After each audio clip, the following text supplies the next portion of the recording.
cầu tua áo tràn theo cầu tua áo tràn theo cầu tua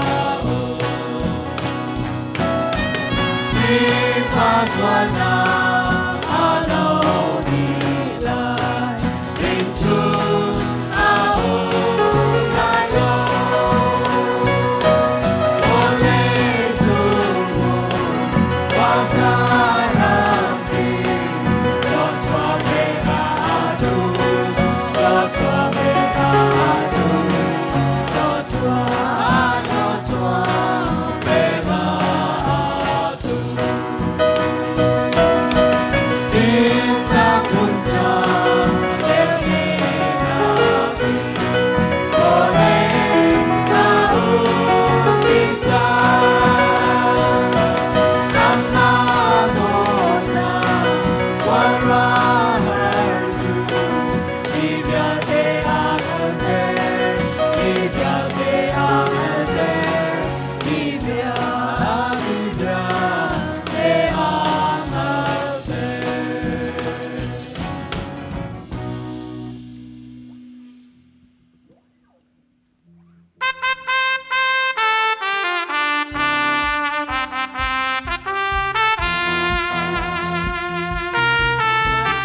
Masuk qua umikan pasyari May baling akan God na kaatsi Sutaon agad sa tampigano Asumit to Jesus God na kasi Boy Jesus ni akan God sa tampigano Kay makan ka akan God sa Palungalong layan Ang mga pinilang na manilo At kalawang kimaagarwago Sisuot na kalayo at ang kita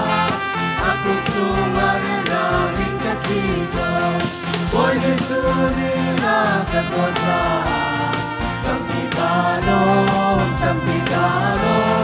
Di maman ka katota Palungalong layan Sisua katota makadote Kasaraw kamoka sisuatu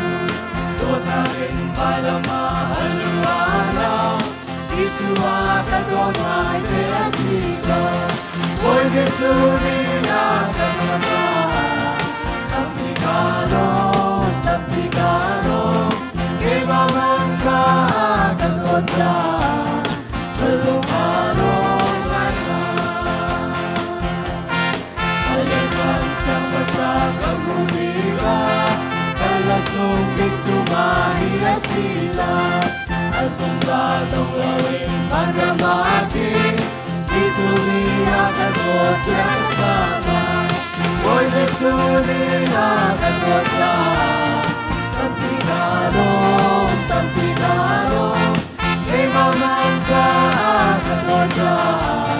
Palungalong layan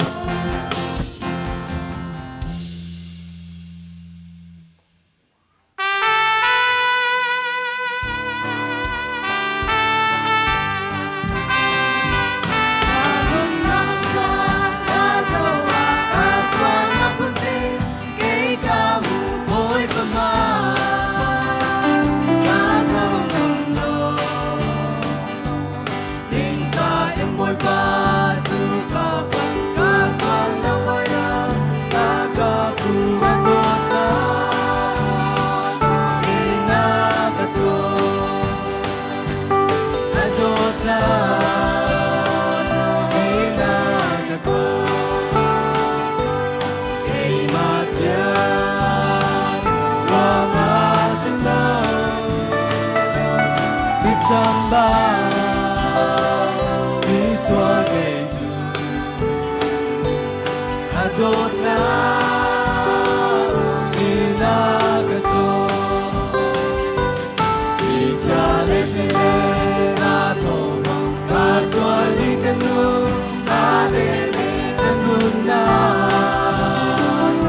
Samba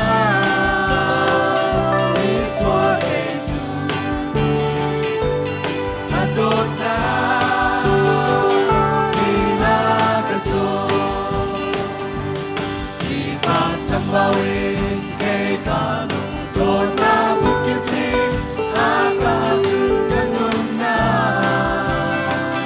Rea Teku Tazam Pakano Dika Iswa Keitaka Zangnati Adonai Inakale Adonai Inakata Kematia Ramasilas Ichamba Iswa Yesu Adonai Inakato Adonai Inakata Kematia Ramasilas Ichamba Iswa Yesu Adonai Inakato Boy pa sa jam na kampin halay. Ban sumpai umi kanpa namin upat na kau se napen na kincang kau se wan chung bentuk in lay chung pa nadu na kincang kau se prasom na kim in ni fa ror kan pe kau so mi ni kan chung i en so te a kan ngai tiam na bang in kan so na ka kan ngai tiam be to so for na a te ve lo in that lo na ya te chung in kan kham to เป็นนาโนเลเวงันนาเลอุปนาคาสุงส